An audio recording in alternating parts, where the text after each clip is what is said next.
Can you include emotion, sadness, or every aspect of it that real people go through? Zeno lived in Athens, not as a rich man, but as a man of thought. He owned little, and yet he had enough.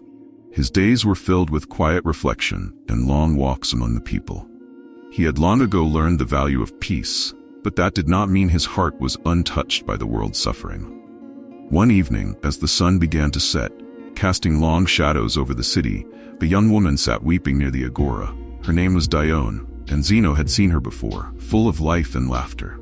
Now, tears stained her face, her hands trembling as she clutched a small, worn necklace. Zeno sat beside her, saying nothing at first, simply offering the weight of his presence. When her sobs softened into quiet breaths, he spoke softly.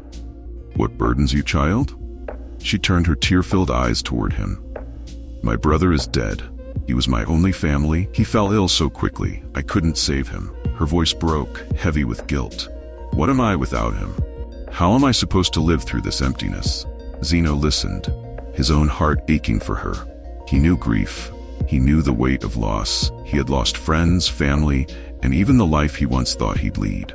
And yet, there was no comfort in simply knowing that others suffered too. Grief, in its own way, was always lonely. "You are a human being, Dione," he said gently. "And grief is our most human experience. To love deeply is to open ourselves to this pain, to feel as though a part of us has been ripped away.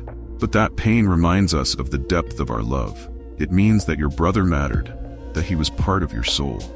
She clung to his words, her eyes searching his for some answer to the ache inside her chest.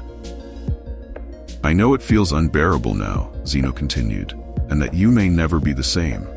And perhaps you won't be. Loss changes us.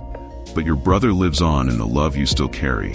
That love didn't die with him. It will shape you, it will make you strong, even as it feels like it is breaking you." Dione's face crumpled again, her tears flowing freely. "But I don't know how to live without him. I feel lost." Zeno placed a hand over hers, the warmth of human connection. "You may feel lost, but you are not without direction. We cannot control the loss of those we love, just as we cannot control the rising of the sun. But we can choose how we honor them, how we carry forward their memory in the days that follow. You do not have to be without him, Dione. He is in your heart, and you will find your way again, one step at a time." Her sobs grew quieter, not because her pain had vanished, but because for the first time since her brother's death, she felt understood. She felt seen. Zeno stood slowly, his own heart heavier now for having shared in her grief. "The storm inside you will not pass quickly," he said. "But remember this, the strongest trees are not those that never face the wind. They are those that learn to bend without breaking." And with that, he left her to her thoughts, knowing that her journey through grief would be long, and that, like all of us, she would walk it in her own way, with her own silent strength.